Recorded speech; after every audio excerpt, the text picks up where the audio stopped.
Ako po si Demi, sa kasalukuyan ay 27 years old.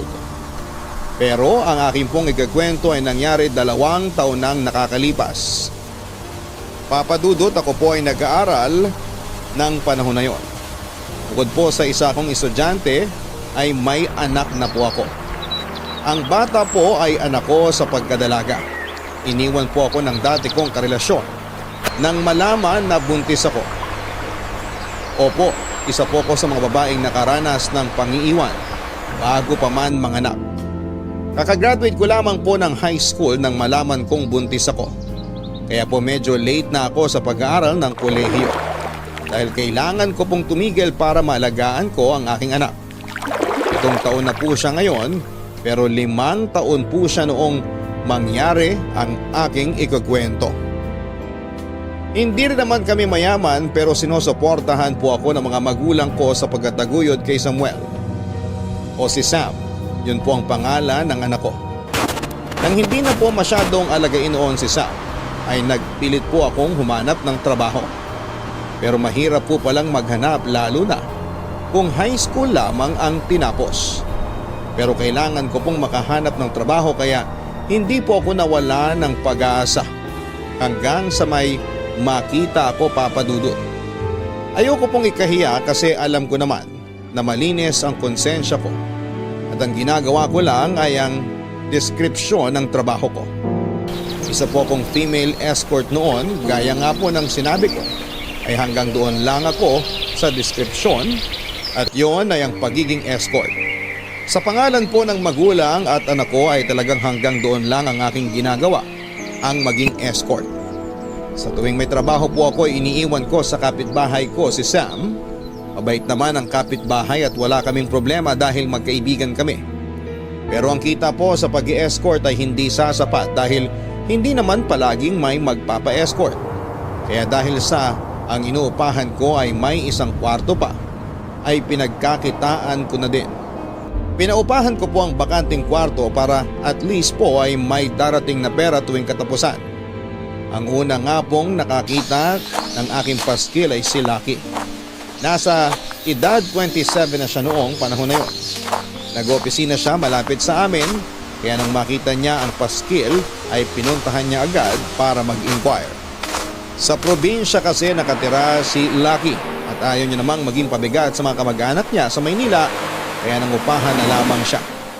Kwarto lang naman daw ang kailangan niya at hindi buong bahay dahil halos pahingahan lang naman daw niya ang uupahan. Bukod sa mabait si Lucky at may itsura pa ito, mukhang anak mayaman kasi maganda ang kutis at ang labi ay mamula-mula. Pero ang dahilan po talaga ay ang kanyang kabaitan, kaya tinanggap ko kaagad si Lucky, papadudot.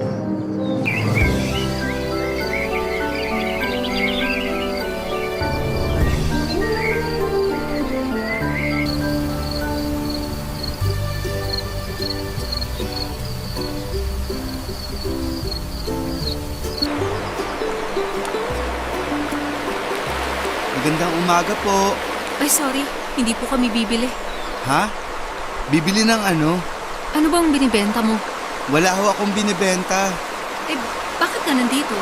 Tungkol dun sa nakapaskil sa poste sa room for rent. Ah, uupa ka. Oho, Pasensya ka na ha.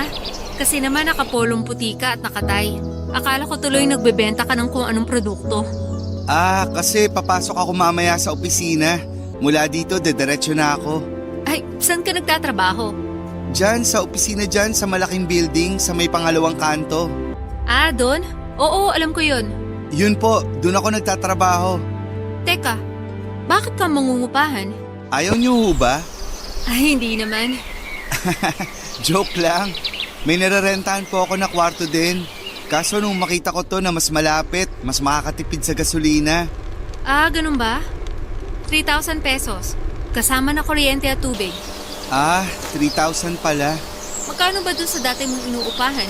200 a month. 200? Joke lang uli, 2,000 talaga. Ah, ganun ba? Pwede ko ba munang makita? Sige, halika. Eto, pasok ka. Ay, malaki siya. Kumpara dun sa inuupahan ko ngayon. Hindi nga kasya ang kama ko dun eh. Ha? Hindi kasya ang kama. Paano ka natutulog? Nakapikit. Joke. Pinapatawa lang kita. Baka kasi bigyan mo pa ako ng discount. Kanina mo pa nga ako niloloko. Malamang taasan ko pa nga ang upa eh. Ha? Joke! Akala mo ikaw lang marunong mag-joke ha? Naisaan niyo ako ha? Pero malaki nga tong kwarto. Ano yung pinto doon? CR yan, kaso liguan lang. Pag magbabanyo ka, dun sa CR sa labas. Tapos may gripo din dyan sa veranda niya. Pwede ka magluto at dyan mahugasan. Sige, kukunin ko na. Okay na ho ba ako? Huwag mo nga akong hinuho at oo, okay ka na. Pero pwede ba sa isang linggo na ako lilipat? Para sakto sa pasok ng buwan. Sige, walang problema. Hindi na ako tatanggap na mag-i-inquire. Naku, salamat ng marami. Gusto mo pa bang tignan ng paligid nitong kwarto o mag-usap na tayo sa labas? Sige, mag-usap na tayo para masaraan ang deal. Nagustuhan mo ba? Sino? Ako? Ha? Joke! Alam mo, nakakatawa ka. Parang magkakasundo tayo ah. Parang lang, hindi pa sure. Siyempre, hindi pa kita lubos na kilala eh. Kaya bilang dito ka titira, baka pwedeng malaman ang background mo. Sige, taga Quezon ako. Nandun ang magulang ko. 2 lang kaming magkapatid. Nandito din sa Maynila ang kapatid ko. Pero di kami magkasama. Alam mo na, magkaiba kami ng utak. Kaya mas maganda kung magkaiwalay kami. Magbibigay din pala ako ng mga ID ko para mas makilala mo ako. Wow, nakakatuwa ka naman. Hindi mo na hinayaang hingin ko. Ikaw na mismo ang magbibigay. Para siguradong kilala mo ako. Para parehas. Ako naman may anak, nasa kapitbahay ngayon. May kalaro kasi siya doon. Doon ko siya sa kapitbahay iniiwan kapag may trabaho ako. Huwag kang mag-alala sa kanya, mabait siyang bata. At hindi magulo o maingay. At kung hindi ka naman konserbatibo, sasabihin ko na din na ang trabaho ko ay isang escort service.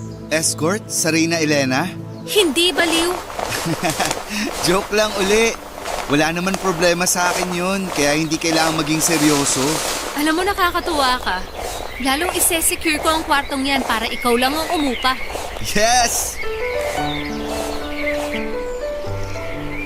Papa Dudut, napakabait ni Lucky at masasabi ko talaga na napakalaki ko din sa pagtanggap sa kanya para mangupahan sa akin. 1 linggo pa lang ay parang may iba na akong nararamdaman tungkol kay Lucky. Hindi po masama ang nararamdaman ko kundi ang kabaligtaran. Ewan po ba, sa tagal-tagal ko nang hindi nakikipagrelasyon ay para ulit akong high school na kinikilig kay Lucky. Papa Dudut, nagkakagusto ako kay Lucky sa maikling panahon na nakilala ko siya.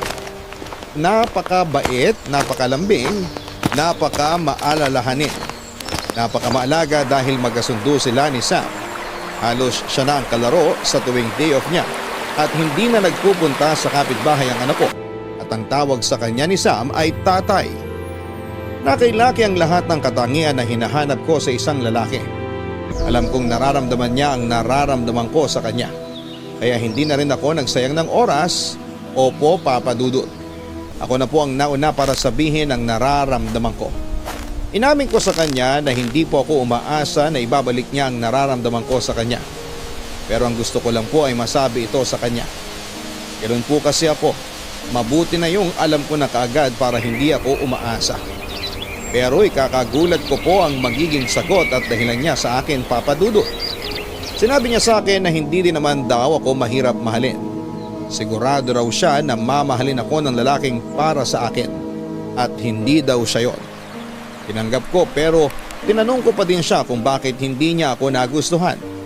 Para naman maitama ko kung may mali o kulang sa akin. Sinabi niya ng diretsahan na siya ay hindi straight. O din daw siya, Papa Dudut. Nagulat ako kasi sa loob ng 1 linggo na magkasama kami at magkausap ay wala akong nakita o naamoy man lang na bading pala siya. Napaka-stereotypical ko daw. Ang luma daw ng pagkakaalam ko sa isang bading. Sa ako na-realize na oo nga naman. Tama naman siya. Kaya matapos noon ay mas lalo kaming naging close. Pero syempre kailangan pa din niyang magbayad ng upa. Labas ang friendship sa negosyo.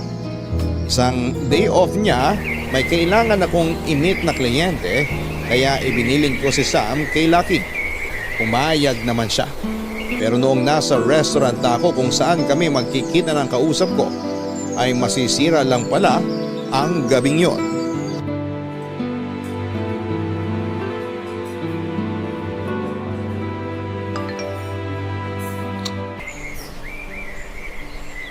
Ano ba tong kausap ko? Ngayon lang magsasabi na malilate siya, nandito na ako. Hinihintay mo ba ako? Ikaw talaga? Akala ko malilate ka talaga eh. Ha? Hindi ah. May pa-text ka pa na na-traffic ka. Para may surprise. Pwes, na-surprise mo nga ako. Sorry ang daldal ko. Nakalimutan kitang alokin. Anong gusto mong inumin? Ay, wag na. Eto, nag-order na ako ng juice. Aalis na ba tayo? Saan tayo pupunta? Ang palabiro mo. Para kang yung kasama ko sa bahay. Kasing gwapo ko ba siya? Sa totoo lang, may hawig ka sa kanya. Gwapo nga. But not as much as me. Kasi kahawig lang eh. Hindi naman kamuka. May kayabangan tong taong to ah. May sinasabi ka? Ako? Wala. Ah, okay. Akala ko may sinabi ka eh. Hindi ko naintindihan. Baka gutom lang to. Kain tayo. Ha? Sige, ikaw ang bahala. Oo naman. Sagot ko to, no? Natural, alangan namang ako. Ano yon? May gusto kang orderin? Wala. Bahala ka na. Sige. Antay lang tayo ng waiter. Saan tayo pupunta? Saan mo ba gusto? Saan ba yung sinasabi mong venue ng pupuntahan? Hindi ba sabi mo, restaurant din mo? Restaurant? Okay ka lang? Sabi mo after natin magkita dito, may pupuntahan tayong restaurant. Ah, oo! Mamaya na yon. Bakit o-order ka pa ng pagkain dito? Oo nga. Wag na lang. Okay ka lang ba? Oo naman. Okay na okay. Sige, sana nga. Maganda ka. May boyfriend ka na ba? Pag-uusapan ba talaga natin yan? Oo naman. Kasi wala akong girlfriend eh. Ilang taon ka na? Hindi ba unethical na tanungin ng babae ng age niya? Bakit naman? Hindi ka naman mukhang matanda ah. 25. Wow, nice!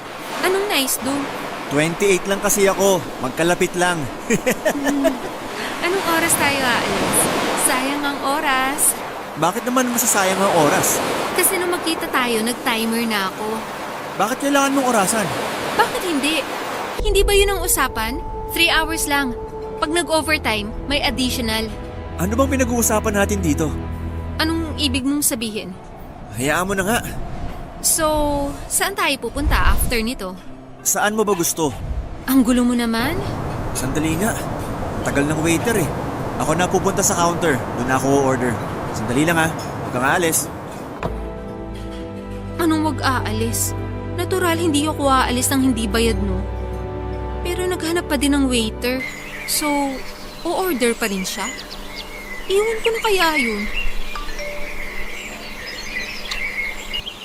Pasensya na, sobrang naipit ako sa traffic. Sandali na lang.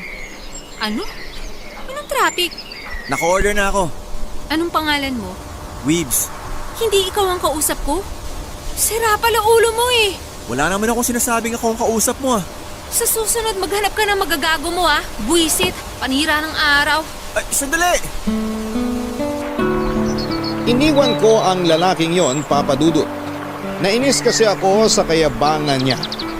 Masyado siyang presko na akala mo ay lahat ng mapapatingin ay mai-in love sa kanya. Umabol pa nga siya at sinabi na paano na raw ang mga in-order niya. Parang ako pa ang sisisihin at umorder siya. Sabi ko talaga kainin mo lahat para mahimasmasan ka. Saka ako nag-walk out. Muntik na akong mauto, mabuti na lamang ay hindi ko naibigay ang number ko. Actually po kung hiningi niya yung number ko ay doon pa lamang malalaman ko nang hindi siya ang kausap ko dahil ang kausap ko ay ka-text ko na. Sa totoo lang ay natakot po talaga ako. Paano kung masamang tao yon tapos sumama ako noong niyaya niya ako. Napapaisip na nga ako matapos noon na napakadelikado pala ng trabaho ko kasi unang beses pong nangyari sa akin yon. Paano nga po kaya kung baka tiyempo ako ng isang masamang tao? Sayang ang lalaking yon. Gwapo pa naman pero parang psycho. Nagmensahe na lamang ako doon sa totoong kausap ko na ako na lang ang pupunta sa kanya para hindi na siya bumiyahe papunta sa akin. Nagkita naman kami at natapos ang gabing yon na masaya kami. At to reality na naman ako matapos noong araw na yon. Napatulog na ni Lucky si Sam at may lutong pagkain si Lucky. Napakaswerte ko sa tenant ko. Kinabukasan ay may nagmensahe sa akin na ikinagulat ko naman. Tumawag ang agency na pinagtatrabahuhan ko. May nagbook daw para sa escort service. Magpapahinga sana ako ng araw na yon pero naisip ko na sayang din naman ang kikitain ko.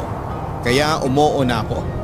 Kinalimutan ko ang naging pangit na araw ko doon sa manlolokong lalaki. Masaya akong umalis ng bahay noong tanghali at pumasok sa eskwelahan. Pero bago ko umalis ay ibinilin ko si Sam kay Lucky na pakihatid na lamang sa kapitbahay bago siya pumasok sa trabaho. Pero syempre po ay umuwi muna ako matapos ang klase at pag-uwi ko ay nandun na uli si Lucky at kasama na si Sam. Kaya parang hindi din sila naghiwalay dalawa dahil sila pa din ang magkasama ng abutan ko. Napaka-responsable talaga ni Lucky para tuloy akong may asawa sa bahay. Pero gaya nga po ng nasabi ko na back to reality. Una ay hindi magiging kami ni Lucky at pangalawa ay may trabaho ako kaya kailangan ko ulit umalis matapos maligo at magbihis. Hindi na ako makakasabay sa kanila sa pagkain pero nagluto na ako. Bago pa man ako unahan ni Lucky na magluto. Siyempre po medyo nahihiya din ako at baka naaabuso ko na siya. Masaya akong umalis para maging malungkot at magalit lang dahil sa hindi inaasahang pagkakataon. Nagkagulatan kami ni Whips. Siya pala ang nag-book sa akin. Hindi niya alam na ako ang makikita niya at mas lalong hindi ko alam na siya pala ang makikita ko dahil kung alam ko lang ay hindi na sana ako tumuloy. Natural, naging presko na naman ang lalaking yon at parang pinapamukha niya sa akin na escort service lang pala ako. Sa pagkakasabi niya ay parang ang baba ng pagkatao ko. Munti ko siyang masampal pero pinigilan ko ang sarili ko. Galit na galit ako nang sabihin ko na huwag niya kaming tingnan ng mababa. Kung may mga kilala siya na iba ang ginagawa ay madami pa sa amin ang ginagawa lamang kung ano ang trabaho namin. At yon ay ang maging kompanyon. Saka ako umalis nang makalayo ako ay doon na ako umiyak para hindi niya makita Papa Dudut.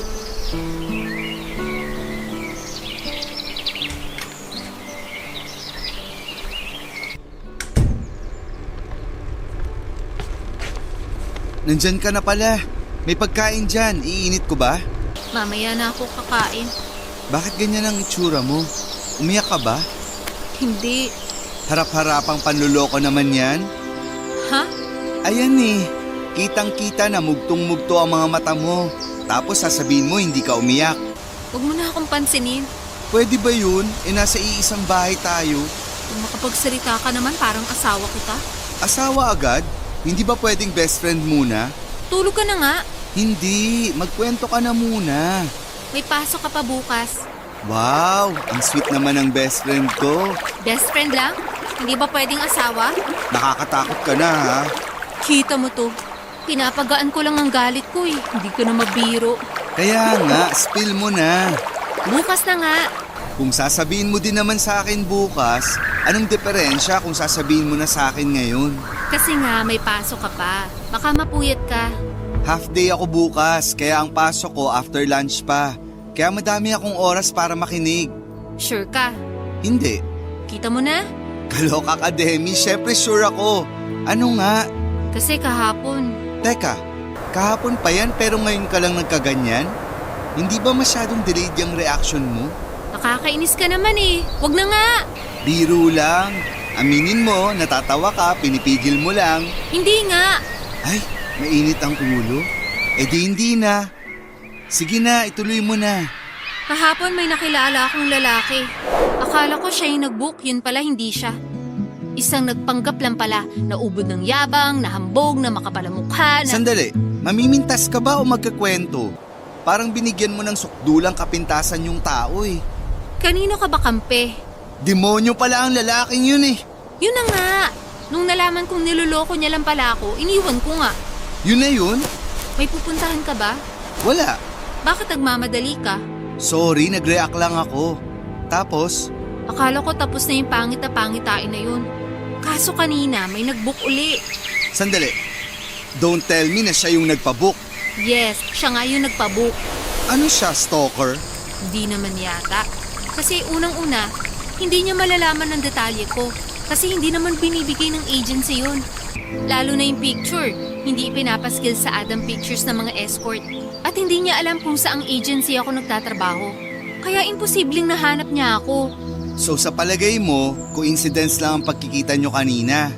Oo, Oh, yun naman pala. Hindi naman pala niya pinagplanuhan. Bakit ka nagagalit? dahil sa mga sinabi niya. Gaya ng, Nung makita niya ako at nalaman niyang ako ang makakasama niya, sabi ba naman niya, nagagalit pa daw ako kahapon, escort service lang pala ako. Naghihintay din pala ako ng lalaki kahapon. Napakababa ng tingin niya sa akin. ano? Sira ulo pala yun eh. Nasaan na yun? Wala na, hayaan mo na. Napakabastos eh. Hayaan mo na. Hindi ko naman makikita yun. Nagsabi na ako sa agency at pinablacklist ko na siya. Sabi ko kung tatanggapin pa rin nila ang tawag ng lalaking yun, wag na ako ang i-assign. Mabuti nga. Kung makikita ko uli ang lalaking yun, siguradong sobrang pagkakataon lang. Pag nakita mo yan nakasama mo ako, ituro mo agad. Anong gagawin mo? Wala, ituro mo lang at saka natin siya irapan. Nakakainis ka. Ayan, tumawa ka na. Ay nako, pasalamat na lang tayo at walang nangyari sa'yo. Iinit ko na ba yung pagkain? Matulog ka na. Ako na mag-iinit. O sasabayan mo akong kumain. Tara na nga, nagutom ako sa sobrang inis.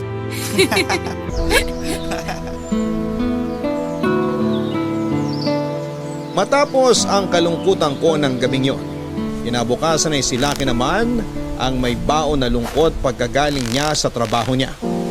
Nang makita ko siya ay alam ko na kaagad na may problema ito, kaya binigyan ko siya ng tubig at pagkainom niya ay saka ko tinanong kung ano ang problema sa opisina at parang ang bigat-bigat.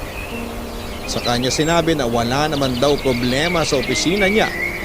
Nagtaka ako kasi wala namang ibang pinoproblema si Lucky kundi ang trabaho.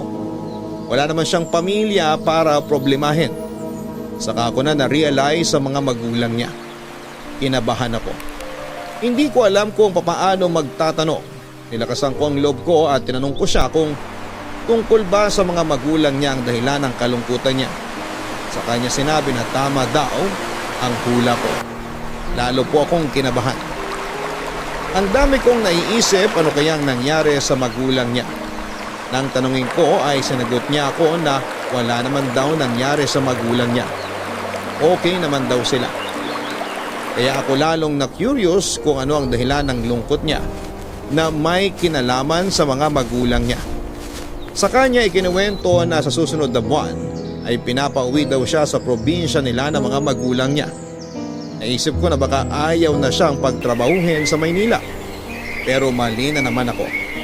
Naiinis na ako kasi paputol-putol ang kwento ni Lucky. Ang dami ko tuloy naiisip. Kaya sa inis ko ay sinabi ko na ikwento na niya ng buo. Nahimasmasan bigla si Lucky at sa kanya sinabi ang kahilingan ng magulang niya na talaga namang dapat niyang ikalungkot, Papa Dudut.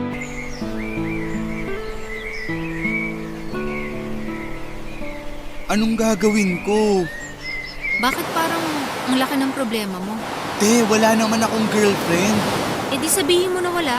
Hindi pwede. Anong hindi? Bakit hindi?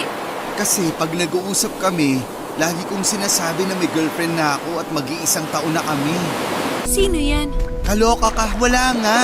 Imagination ko lang yun. Eh bakit mo sila niloko? Ang sakit naman niyang sinabi mo. Lalo akong nagigilty na sinasabi mong niloko ko ang mga magulang ko. Oh, nagsinungaling ka. Eh di niloko mo sila. Kakampi ka ba o kaaway? Sinasabi ko lang sa iyo ang reality. Oo na. Masama na akong anak. Wala akong sinasabing ganyan ha. Kasasabi mo lang na nagsinungaling ako at niloko ko sila. Ano ako, anghel? Minsan, may pagsisinungaling na tinatawag na white lie. Nagsisinungaling ka kasi kailangan. Ayan, medyo gumaan ang loob ko. Kaya nga para mawala yung guilt mo, sabihin mo sa kanila na wala kang girlfriend. Sasama ang loob nila. Lalo na si Papa, mahina ang puso nun. Mabuti na yun kesa nagsisinungaling ka. Akala ko ba may white lie? Ang sinasabi ko lang naman, sabihin mo ng totoo. Siguradong maiintindihan ka nila. Anong sasabihin ko sa kanila na dahilan kung bakit wala akong girlfriend? Yung totoo, Na, nabading ka. gusto mo ba hindi lang ang puso ni Papa ang sumumpong? Pag nalaman nila yun, baka pati si Mama sumumpong ang high blood. Yun lang. Anong gagawin ko? Okay lang ba sa'yo na gumawa ka uli ng white lie? Hindi naman siguro masama ang maraming kasinungalingan. Basta white. Kasinungalingan pa rin yun. Ito naman eh. Joke lang. Oo naman. May naiisip ka ba? Meron. Bakit hindi ka magsama ng babae tapos ipakilala mo na girlfriend mo? Sino nga? Wala naman akong syota. Hindi nga, Shota. Ay wait, oo nga. Akin na ang number ng agency nyo. Bakit? Magbubuk ako ng girl ngayon para sa briefing. Tapos siya na din ang isasama ko sa probinsya. Magbabayad ka pa? Paano? Alangan namang isama ko si Aling Chayong. Busy sa tindahan niya yun. Baliw. Para mo ng nanay si Aling Chayong. Ang sinasabi ko, bakit ka pa maghahanap sa agency? At bakit ka pa maghahanap sa labas? Sana kung maghahanap dito sa loob. Sino naman ang... Ikaw? Kala ko bumaba na ang IQ mo eh. Okay ka lang? O bakit ayaw mo? Ibig kong sabihin, okay lang sa'yo. Oo naman, dahil sa dalawang dahilan. Dalawa? Oo. Unang-una, sa dami ng magandang nagawa mo sa amin ni Sam, oras na siguro para makabawi. Hindi naman ako naniningil. Hindi nga, pero gusto ko makabawi. Ikaw ang bahala. Ano yung pangalawa? Pangalawa, kahit sandali, matupad ang pangarap ko maging girlfriend mo. Kadiri ka naman. Huwag mo ang sirain yung ilusyon ko na ate kita. Kunwari lang naman. Sige, at least wala nang briefing. Kasi ang tagal naman na nating magkasama dito. Exactly. Salamat ha. Ano ba? O sige, try nga natin ngayon kung paano tayo aasa sa harap ng parents mo. Kunwari ipapakilala mo ko. Go! Hi ma, hi pa. Si Demi po pala. Huy, Girlfriend ko. Eee! arte mo! Kurutin kita dyan eh! Papadudot isang buwan kong tinuruan si Lucky at tama naman ang mga ginagawa niya. Yun nga lang ay naiilang siya. Kasi nga po dahil ako daw yung magpapanggap. Nainis ako sa kanya kasi ang arte-arte niya. Kaya sinabi ko na kung ayaw niya sa akin ay tawagin na lang niya yung nagbabantay ng tindahan sa ibaba na si Aling Chayong. Natakot naman kasi palapit na ng palapit ang araw at kailangan ay handang-handa na ang lahat. Ayon, pinagbuti Papadudot. Kilig na kilig ako habang inis na inis naman si Lucky. Inaasar ko siya lalo at hindi naman siya makapalag kasi nga tinatakot ko din siya ng pagbaback-out ko. Para sa akin naman po kasi ay para marelax siya. Kasi halatang halata na tensyonado na siya. E ang kadalasan na pagkakahuli na hindi totoo ang relasyon ay ang body language. Hanggang sa dumating ang araw. Overnight kami kaya si Sam ay ibinagbiling ko muna uli sa kaibigan ko sa tabing bahay. Pero halos 2 araw kaming mawawala kasi aalis kami ng madaling araw at uuwi kinabukasan ng gabi. Unang beses ko pa lamang pong maiiwan si Sam ng ganong katagal. Kaya hindi din po ako mapakali Papadudot. Saka lalong nagpapasalamat sa akin si Lucky dahil magsasakripisyo ako na maiwan si Sam para sa kanya. Pinangakuan na lamang ni Lucky si Sam na kung ano-ano para lamang huwag kaming mamiss. Hindi naman po umaangal si Sam pero syempre iba ang pakiramdam ng nanay. Umalis kami ng kabado, una dahil sa iiwanan namin si Sam at pangalawa sa darat na namin na mga magulang ni Lucky Papadudot. Papadudot maayos kaming nakarating sa bahay nila Lucky sa Quezon. Pinakilala kaagad ako ni Lucky sa magulang niya. Kung hindi lang ako nakatayo na ay bibigyan ko sana ng standing ovation si Lucky. Kasi naipakilala ako ng walang kaba.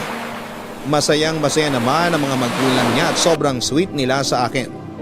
Halos lahat ng pwedeng ialok sa akin ay inalok nila para maging panatag daw ako sa bahay nila. Pumunta kami sa sala ng bahay nila at masayang nagkwento ang mga magulang niya at paudlot-udlot ay may mga tanong sila sa akin at kay Lucky. Gusto ko nang pumalakpak kada sasagot si Lucky kasi nakakatuwa, parang totoong girlfriend niya ako. Kung Q&A lang yon, sa view ko ay winner na si Lucky. Nang tanongin ni Lucky kung dumating na daw ba ang kapatid niya, sinabi ng magulang niya na nauna raw sa amin ng 2 oras at natutulog. Nainis daw sila dahil sinabi daw ng kuya niya na kasama din ng girlfriend niya, pero mag-isa nang dumating sa kanila. Nang hanapin ng girlfriend niya ay ang daming dahilan ng kuya niya na hindi daw kapanipaniwala kaya sila lalong naiinis. Kitang-kita sa mukha ni Lucky ang takot habang inis na nagkwekwento ang mamang at papang niya.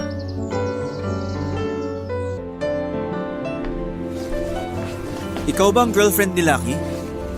Oo. Ikaw? Anong ginagawa mo dito? Ako talagang tinanong mo. Ikaw, anong ginagawa mo dito? Sinusundan mo ba ako? Wow ah, kampante ka. Talaga? Kung hindi mo ako sinusundan, bakit ka nandito? Bahay namin to. Teka, ikaw ang kapatid ni Lucky? Ako nga.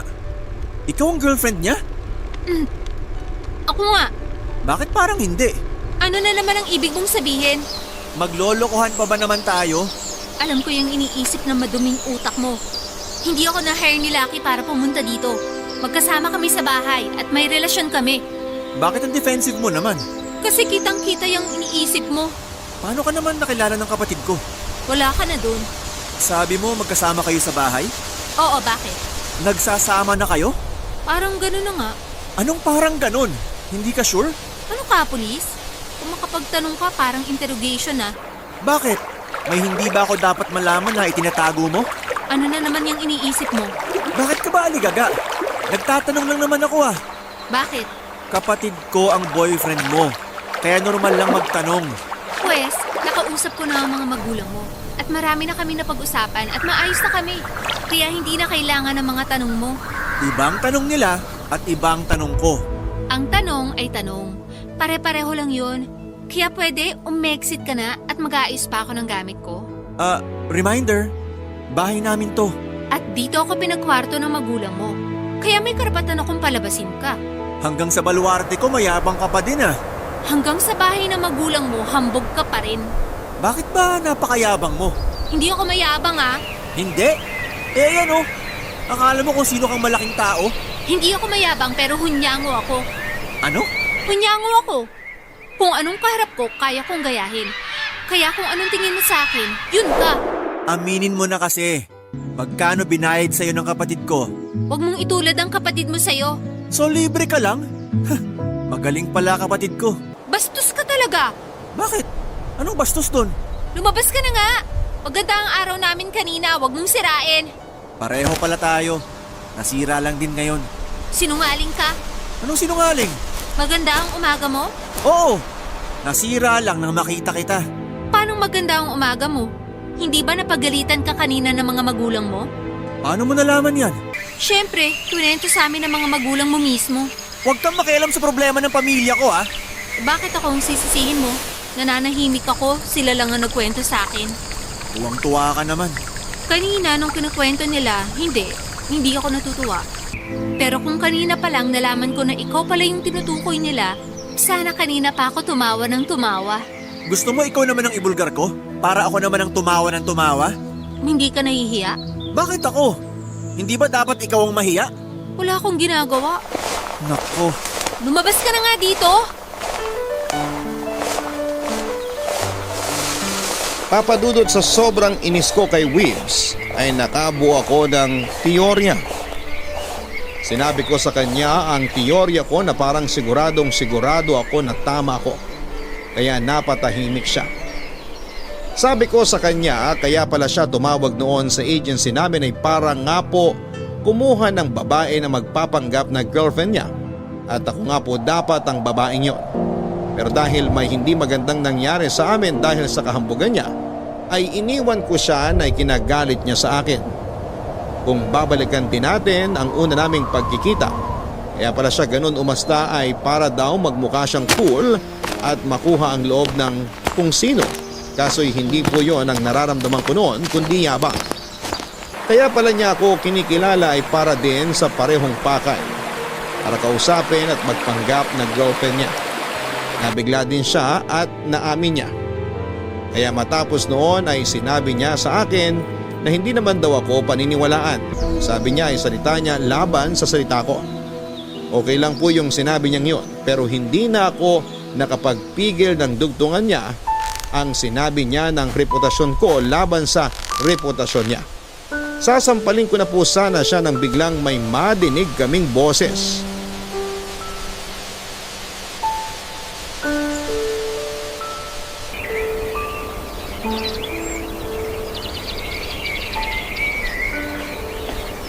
Napakabastos mo talaga! Kuya, nakilala mo na pala si Demi. Magkakilala na kami. Good. Kilalang kilala ko siya. Ha? Alam ko kung sino siya. Anong ibig mong sabihin? Lucky, siya yung lalaki ng bastos sa akin nun. Ano? Kuya? Sandali. Anong kinuwento sa'yo ng babaeng yan? Kung anong ginawa mo, malay ko bang kapatid ka pala ni Lucky? Total opposite kayo. Sobrang bait ni Lucky, ikaw? Sandali, baka ibang tao ang sinasabi mo. Mabait tong kuya ko. Totoo ang sinasabi niya. Kita mo? Kuya, bakit? Una ko siyang nakilala, sinupladahan niya ako. Kaya nung pangalawang makita ko siya at nalaman kong trabaho niya, normal lang na masabi ko ang nasabi ko. Hindi lahat ng tao, ibabase mo kung anong trabaho nila. Kuya, humingi ka ng pasensya kay Demi. Teka, bakit ako? Tsaka totoo naman na binabayaran lang ang pagsama niya sa mga lalaki. Malay ko ba kung binayaran mo lang siya? Kuya, baka madinig ka nila mamang at papang. Bakit? Natatakot ka? Ibig sabihin binayaran mo nga yan? Hindi. Wala akong binabayad sa kanya. Ayoko lang na madinig ka nila mamang at papang. Huwag kang mag-alala, hindi naman ako ganon. Kahit may ginawa sa akin na hindi magandang babaeng yan, hindi ko ibubunyag kila mamang at papang ang totoo tungkol sa inyo. Kasi kapatid pa rin kita. Kuya, wala kasi talaga akong binabayad. Matinong babae si Demi. O sige, wala kang binayad. Pero nagpapanggap pa din kayo. Kuya naman. Aminin mo muna sa akin na totoo ang sinabi ko. Nagpapanggap lang kayo. Oo. Bakit? Kami lang ba ang nagpapanggap? Ano na naman yung sinasabi mo? Napagtagpi-tagpi ko na ang kwento ng pagpunta mo dito. Demi, anong sinasabi mo? Nag-message sa akin si Jenny, yung kasama ko sa agency. Naibook daw siya ng nakaaway ko na ipina-blacklist ko na ewan bakit tinanggap pa nila ang tawag. Sabi ni Jenny na binayaran siya ng kuya mo para magpanggap. Pero along the way, sinumpong na naman ang kahambugan ng kuya mo kaya nag-away sila. Kaya na makakita ng bus station si Jenny, bumaba na siya para bumalik ng Maynila. Tumigil ka na. Titigil ako kung titigilan mo kami ni Lucky. Sabihin mo sa kanila ang tungkol sa amin. At sasabihin ko din na magsisinungaling ka sana para lang may maipakalalang girlfriend. Oo, pero yung sa akin hindi naman natuloy. Yung pagpapanggap nyo, ayan kitang-kita. So sino may mali? Hindi nga natuloy, pero magbabayad ka ng babae. Kami walang perahan.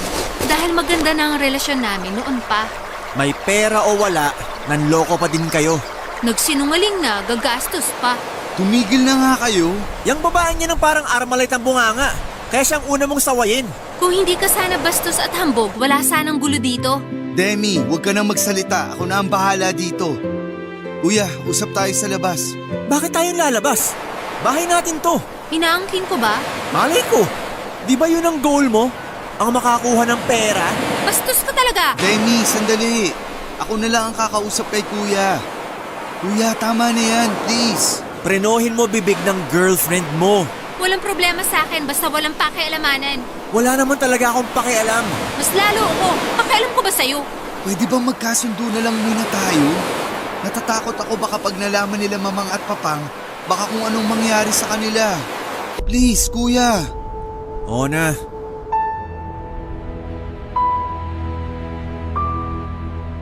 Pagdating ng hapunan ay ginawa namin ang napagkasunduan pero papadudot, alam mo yung tinatawag na awkward silence. Pakiramdam ko ay makakahalata ng mga magulang nila. Kaya ako na mismo ang pumutol ng katahimikan na yon. Nagkwento ako ng totoo pero may halong fiction. Sinabi ko na magkakilala kami ni Wibbs na hindi namin alam na pareho pala naming kilala si Lucky. Nagulat ang mga magulang nila pero natuwa dahil sa pagkakataon na yon. Sinabi nila na kung hindi daw ba ako binubwisit ni Weebs. Ito na po yung fiction noong sabihin ko na napakabait na tao ni Weebs at marespeto sa mga babae. Kita ko sa itsura ni Weebs na parang naiinis ito dahil iniisip niya na nagsasarcastic lamang ako sa mga sinasabi ko. Si Lucky naman ay tulala.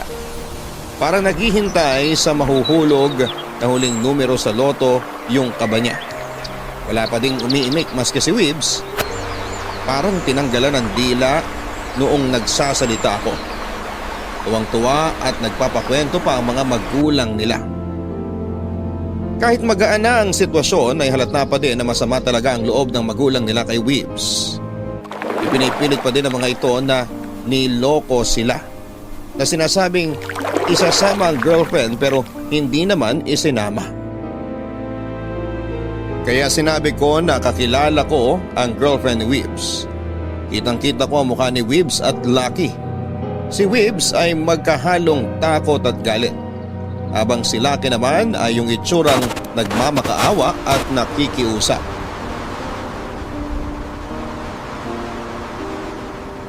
Papadudot yung itsura ng magkapatid ay kitang-kita na hindi nila alam kung ano po ang mga susunod na sasabihin ko. Kaya nang mag-usisa pa ang mga magulang nila tungkol sa girlfriend ni Weebs ay saka ko sinabi ang nalalaman ko. Binitin ko po talaga ang sasabihin ko kasi parang sa isip ko ay may nagaganap na drum roll bago ako magsalita. Sinabi ko na alam ko na may sakit ang girlfriend ni Weebs kaya hindi nakasama kay Weebs na pumunta sa probinsya nila. Saka nagbago ang tono ng mga magulang nila kay Weebs. Bakit hindi daw niya sinabi kaagad na may sakit pala ang girlfriend niya kaya hindi nakasama. At ang hindi alam ni Weebs ang sasabihin kaya sinalo ko kaagad ang pagsagot sa tanong. Sinabi ko po na maski si Weebs ay hindi alam na may sakit ang girlfriend niya. Ayaw daw kasi ng girlfriend niya na mag-alala si Weebs. Lalo na at uuwi nga ito sa kanila. Kaya tuluyan ng lumambot ang mga magulang niya at humingin ng dispensa kay Weebs. Kitang-kita ko ang mukha ni na Weebs at Lucky. Si Weebs ay hindi makapaniwala at si Lucky naman ay parang tatay ko.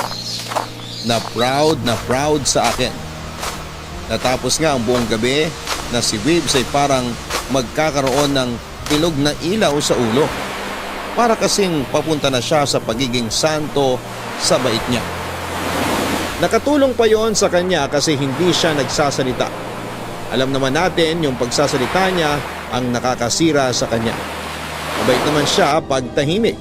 Sa sobrang tahimik niya kapag napapatingin ako sa kanya ay parang mukha ni Lucky ang nakikita ko. Sa totoo lang ay may itsura nga naman pala si Weebs. Kung gwapo si Lucky ay mas gwapo si Weebs.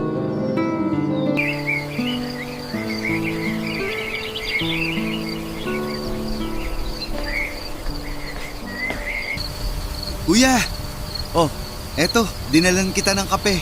Tanghaling tapat, kape? Nakalimutan mo na ba nung bata tayo? Pag nagkakwentuhan tayo dito, lagi tayong may kape. Oo nga. Ang tagal na rin kasi nun. Ako hindi ko nakakalimutan. Baka naman marami ka na talagang nakalimutan. Hindi naman. Masyado ko lang sigurong naiisip ang buhay sa Maynila. Kamusta ka? Ayos naman. Paanong ayos? Mukhang hindi eh. Ikaw naman. Alam mo naman ang Maynila, masyadong maraming stress. Mayaman lang atang hindi nai-stress eh. Lahat naman talaga stress. Pero may kanya-kanyang paraan ng pagdadala. Kaya para sa iba magaan lang ang stress. Yung iba kasi masyadong dinidibdib kaya nahihirapan. Kahit hindi ko masyado makuha ang sinasabi mo, parang tama naman.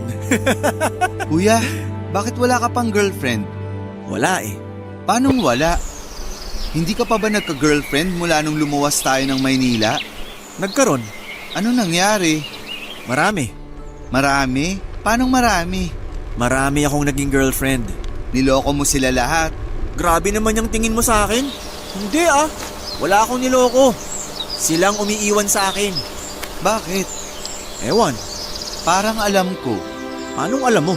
Sa nakita ko kanina nung nag-aaway kayo ni Demi at sa mga kinuwento niya nung mga araw na nagkita kayo, alam ko na. Siniraan niya ba ako? Hindi gagawin ni Demi yun. Kilala ko siya.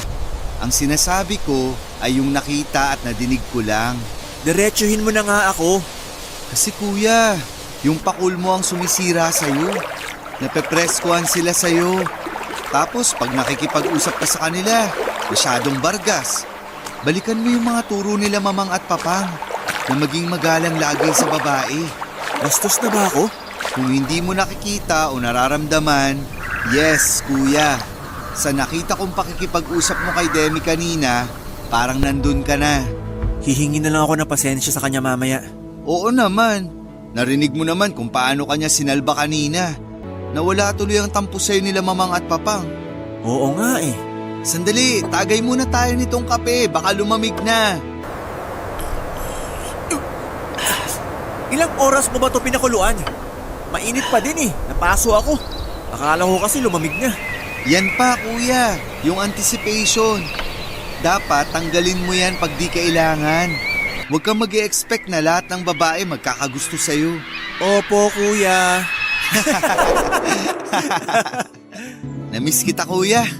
Kahit nasa isang lugar tayo, hindi tayo nagkikita. Masyado ka kasing busy. Ano? Akala ko ikaw ang busy kaya hindi tayo nagkikita. Ayan na naman yung anticipation mo. Ikaw din naman ah. Bakit mo nasabing busy ako? Oo nga.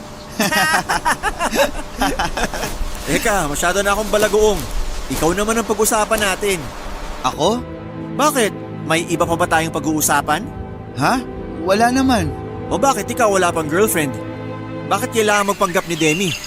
Bakit hindi na lang talaga si Demi ang maging girlfriend mo? Yung huli muna ang sasagutin ko. Napag-usapan na namin ni Demi na magiging matalik na magkaibigan lang kami. Hanggang dun lang.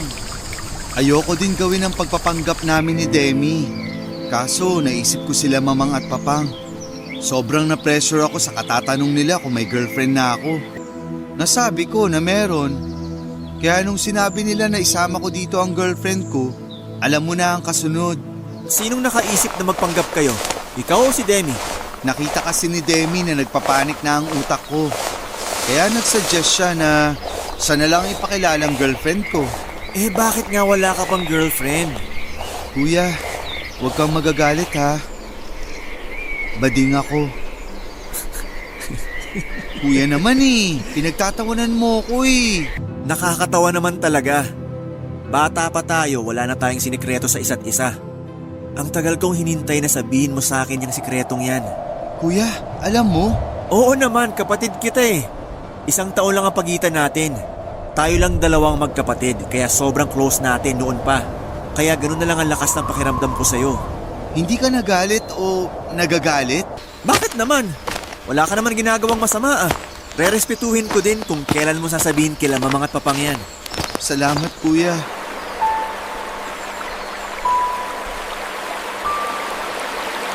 Siyempre po hindi nilihim sa akin ni Lucky ang pagtatapat niya sa kuya niya.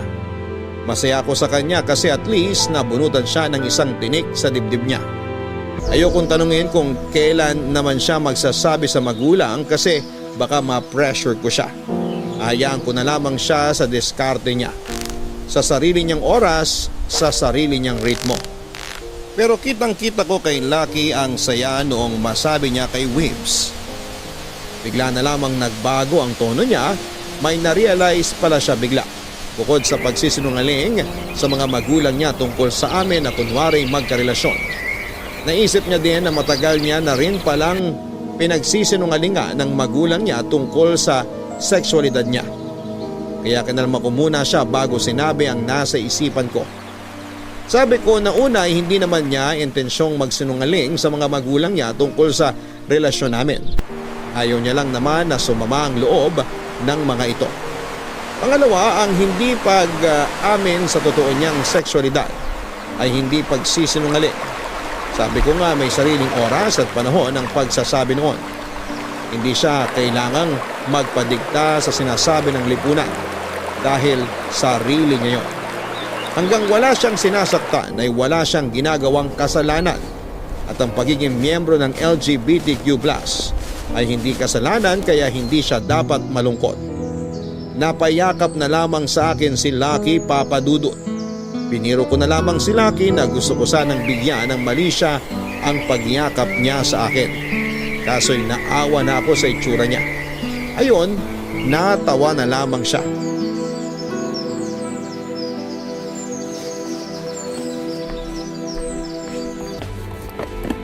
Knock-knock!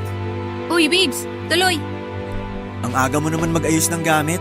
Wala lang, para mamaya konti na lang ang aayusin. Para madami pa ding iba magawa. Nag-enjoy ka ba dito sa amin? Sandali, Bakit? sino ka? Ilabas mo si Weebs. Nakakatawa ka pala. Ako to. Nakakapanibago kasi, parang ibang tao ka na. Eto talaga ako. Pinabalik ako ng kapatid ko. Tama siya. Masyado akong nabulagan sa mga inaakala kong ako. Akala ko nga si Lucky ang kausap ko eh. Mula ngayon, eto na uli ako. Oh, teka, yung tanong ko. Nag-enjoy ka ba dito sa amin? Oo, ang saya nga. Kung pwede nga lang eh. Gusto ko pang tumigil dito kahit isang araw pa. Bakit hindi ka mag-extend? Alam ko na. Si Lucky kasi may trabaho, kaya kailangan nyo nang umuwi. Hindi lang yun. Naku, huwag ka mag-alala dito. Siguradong okay lang kina papang at mamang na tumigil ka rito. Yung dalawang yon, masaya lagi mag-entertain ng bisita. Hindi rin yan. Anong dahilan? May naghihintay sa akin sa bahay. Asawa mo? Hindi, wala akong asawa. Eh sino? Anak ko? May anak ka na? Oo, 5 taon na siya. Bakit wala kang asawa? Iniwan ako nung malaman na buntis ako. Sira pala ulo niya eh. Nasaan yon? Hayaan mo na, 5 taon na. Masaya na ako nung wala siya. Good morning! O Lucky, Narinig ko usapan nyo. Yes kuya, may anak na si Demi. Ang pangalan niya Samuel. Pero Sam na lang. Napakabait na bata. mana sa nanay. Oo naman, pati itsura. Teka, wala ka bang dalang kotse, Lucky? Wala eh. Yung auto ko hindi umabot. Nasa talyer kasi. Kaya nag-bus na lang kami. Sumabay na kayo sa akin pabalik ng Maynila. Sasabihin ko pa lang yan eh. Nakakahiya naman. Kuya ko yan, bakit tayo mahihiya? Oo nga naman. Tsaka ang sama ko naman kung hindi ko isasabay ang kapatid ko at ang mabait na babae sa harap ko. Naku, binola mo pa ako. Kuya, alam mo ba kung bakit nag-escort si Demi? Lucky? Bakit ba? Kuya ko yan kaya walang problema sa kanya. Kaya siya nag-escort para pantustos sa pag-aaral niya at sa kanila ni Sam. Tapos pinarent niya din sa akin yung isang kwarto sa bahay nila para may extra income pa. Hindi naman kasi siya full-time sa pag-escort dahil pumapasok pa rin siya sa eskwelahan. 2 taon na lang, gagraduate na yan. Ganun ba? Napakadaldal talaga nito ni Lucky. Pero totoo naman yung sinabi ko ha. Para malaman ni Kuya kung gaano ka kasipag at karesponsable. Alam mo, may opening sa opisina namin. Kung hindi magka-conflict sa eskwela mo, ang pasok lang alas 8 ng umaga hanggang alas 11. Part-time lang din siya. Naku, talaga ba? Pero baka hindi ko kaya ang trabaho. Napakadali. Ikaw lang ang mag-aayos ng mga papeles sa opisina. Magpo-photocopy, maglalagay sa mga table. Pag natapos mo nga ng maagang trabaho mo, pwede ka nang umalis. Pero same pa din ang bayad. May isang araw na may klase sa umaga. Matatapos na naman ang SEM. Pwede akong pumili ng mga schedule na puro after lunch. Kaya lang, 1 buwan pa yun. Baka hindi na makapaghintay yung trabaho sa akin. Ganito, kakausapin ko ang management. Sasabihin ko yung 1 araw na sasabit ka. Pwede mong gawin ang hapon ng trabaho sa mga araw na yon. Talaga? Sabi ko sa'yo eh. Salamat, Weebs! Kung magkakatotoo yan, hindi ko na kailangang umalis sa gabi. Umaga, trabaho, tanghali, eskwela, at hapon kay Sam na ako. Yan! Makakasali ka na sa laro namin ni Sam. Close na close kayo ni Sam ah. Naku, siguradong magugustuhan ka rin ni Sam. Baka ikaw din tawagin niyang tatay. Sige, gusto ko siya makilala. Ay, Bakit? kakain na pala. Pinatawag lang pala kayo sa akin ni Mamang. Papadudot, napakasaya ko ng umagang yon dahil sa tulong na magagawa sa akin ni Weebs. Hindi lang sa trabaho kundi pati oras ko sa anak ko. Mas marami na kaming quality time. Kumain kami ng masayang-masaya at pakiramdam ko na parte talaga ako ng pamilya nila. Lalo na sa mga magulang nila na tuwang-tuwa sa akin. Ako naman ang tinamaan ng guilt. Yung nararamdaman ni Lucky ay ramdam na ramdam ko ng oras na yon. Parang ayokong sirain ang tiwala ng mga magulang nila. Natahimik lang si Weebs habang si Lucky ay humugot ng malalim na paghinga, saka sinabi na handa na din siya. Ayaw niya na din lokohin ang mga magulang niya at tatanggapin niya kung anong parusa sa kanya. Ang dasalang ni Lucky ay walang masamang mangyari sa mga magulang niya kapag nalaman nila ang katotohanan. Bago nagtanghalian ay kinausap namin sila. Inamin ko ang totoo na hindi kami totoong magkarelasyon ni Lucky. Nagulat kaming lahat nang sabihin nilang alam nila. Pero hindi daw sila nagalit dahil napakabait ko daw kasi. Dito naman nagkalakas ng loob si Lucky na aminin ang totoong sexualidad niya. Mas nagulat na naman kami nang sabihin nilang alam din nila. Kaya nga daw alam nila sa hindi talaga kami magkarelasyon. Matagal na raw nilang alam at tulad ni Weebs ay hinihintay lang nila na kay Lucky manggaling. Sobrang naiyak si Lucky at pinagalitan pa siya na bakit daw umiiyak wala naman siyang ginagawang mali. Kaya umalis kami sa bahay nila na walang bit-bit na bigat sa dibdib. Napakasaya ng lahat at nangako na babalik uli sa susunod na buwan. Nalaman din nila na may anak ako at masaya silang sinabi na gusto raw nilang makita ang apo nila. Ako naman po ay naiyak noon kasi ganun nila ako tinanggap sa pamilya nila. Hindi ko maipaliwanag ang saya, Papa Dudut. Mabilis sa mga pangyayari, Papa Dudut. Nakilala ni Weebs si Sam at ang tawag na sa kanya ay Tatay 2 kasi Tatay 1 niya daw si Lucky. Nang sumunod na buwan ay lumuwas kami sa kanila kasama na si Sam sa Quezon. Tuwang-tuwa ang mga magulang nila lalo na kapag tinatawag sila ni Sam ng lolo at lola. Pero may revelasyon na naman kaming dala. Inamin namin na may relasyon na kami ni Weebs. Saka hinarap ng mga magulang niya si Weebs at sinabihan na sana ay magtinuna at alagaan kaming mag-ina. Sa ngayon po ay 1 taon na kaming kasal ni Weebs at inaayos na ang adoption niya kay Sam. Mula nang ipanganak ko po kasi si Sam ay apelyido ko na po ang gamit niya. Dahil nga po sa bago pa lumaki ang tiyan ko ay iniwan na kami ng nakabuntis sa akin. Medyo inaayos na lang po ang legalidad at magkakaroon na ng apelyido si Sam gamit ang sa Tatay Weebs niya. Graduate na din po ako, Papa Dudut, salamat sa Diyos. Kay Weebs na kami nakatira ni Sam, si Lucky ang naiwan sa dating bahay. Sinabi ko sa kanya noon na para makadagdag din sa gastusin niya, ay paupahan niya na lamang din ang dating kwarto namin ni Sam, na ginawa naman niya. Yung umuupa sa kanya na si Albert ay kasama niya din noong kasal namin ni Weebs. Hanggang ngayon ay walang kwento si Lucky at hihintayin na lang namin kung kailan siya magiging handang magkwento kung sino na ba si Albert sa buhay niya. Salamat po, Papa Dudut, sa pagbasa ng aking kwento. Ang inyong forever kapuso at kabarangay, Demi. Totoo ang sinasabing white lie, yung bang kailangan mong magsinungaling para sa ikabubuti ng sitwasyon. Pero hindi lahat ng bagay para lamang makapagsinungaling ay sasabihing white lie. Minsan ay mahirap namang magsabi ng totoo dahil may masasaktan. Pero madalas naman kahit may masaktan, ang mabuti ay hindi mo na niloloko ang taong sinabihan at may bigat na nabawa sa loob mo. Ang importante ay ang katotohanan pa din ang nanalo at kailangang tanggapin kung ano man ang kalalabasan nito. Ang pag-amin sa isang bagay ay laging sa atin nakasalalay.